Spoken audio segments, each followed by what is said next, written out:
The NFL's New Orleans Saints drafted Archie Manning with the No. 1 overall pick in the 1971 NFL Draft, and 47 years later, his impact on the community remains as strong as ever. Manning, however, knows one of his favorite attractions that some might miss when they visit the Big Easy. "I lived in New Orleans a long time, so I'm very proud of the World War II Museum," Manning told Sporting News in a recent interview. "When you live in this city, which is a destination city, you get two questions: where you should go eat. What's your favorite restaurant? Then, it's, what should we go do? One thing you should never leave out is the World War II Museum.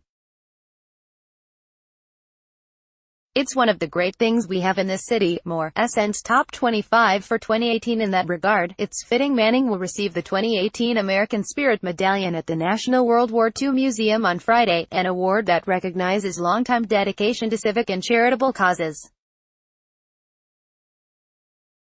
Manning piled those up long after his career as a star quarterback at Ole Miss and in the NFL ended. Manning remains active with a long list of organizations, including the Louisiana Special Olympics, the New Orleans Area Boy Scout Council, the Salvation Army, United Way Speakers Bureau, All-State Sugar Bowl Committee, and the Greater New Orleans Sports Foundation.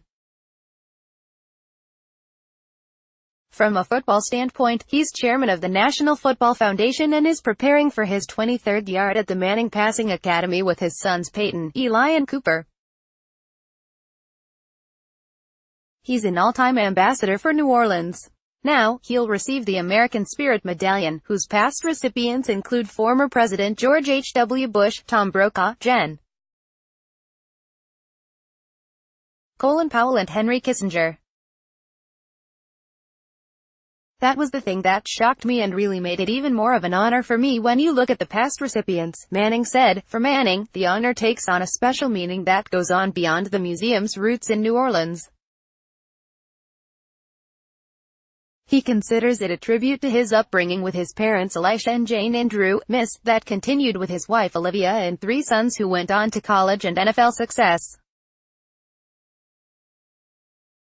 "It all started in New Orleans. My dad served, and I lost my dad early. I was 19. He was typical from what I understand of veterans, and especially veterans from that war.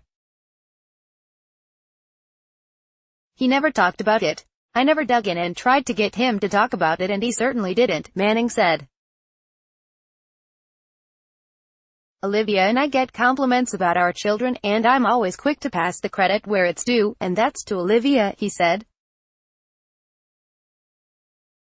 "But when I talk about that, or I'm asked about it, I think we all try to raise our children like our parents raised us." Manning's philanthropy in New Orleans began in earnest when then-owner John Mecom Jr. encouraged the quarterback to make an impact on the city. Manning hosted golf tournaments in Louisiana and Mississippi, a trend that continues with this North Mississippi Classic.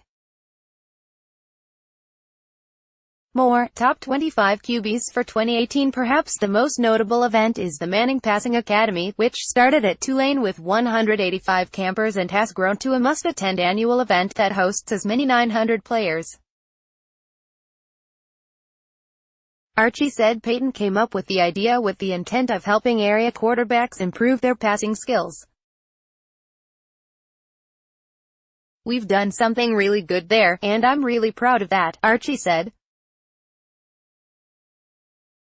"The reason we've been successful obviously with the boys' success in college and pro football ups the notoriety of that camp, but in 23 years all 3 of them have not missed 1 minute of the can.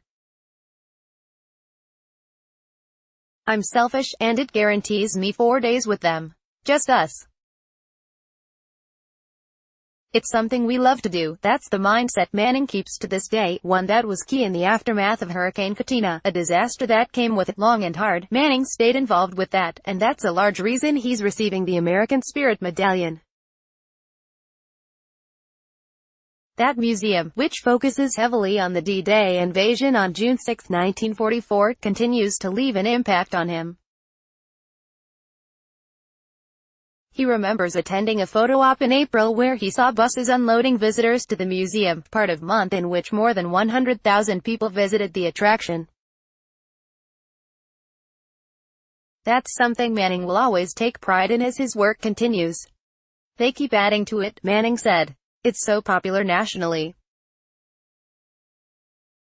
I take great pride in the fact that we have that here. It's clearly an honor to attend this annual gala and to be among the names of the past. I'm not sure I belong there, but it truly is an honor.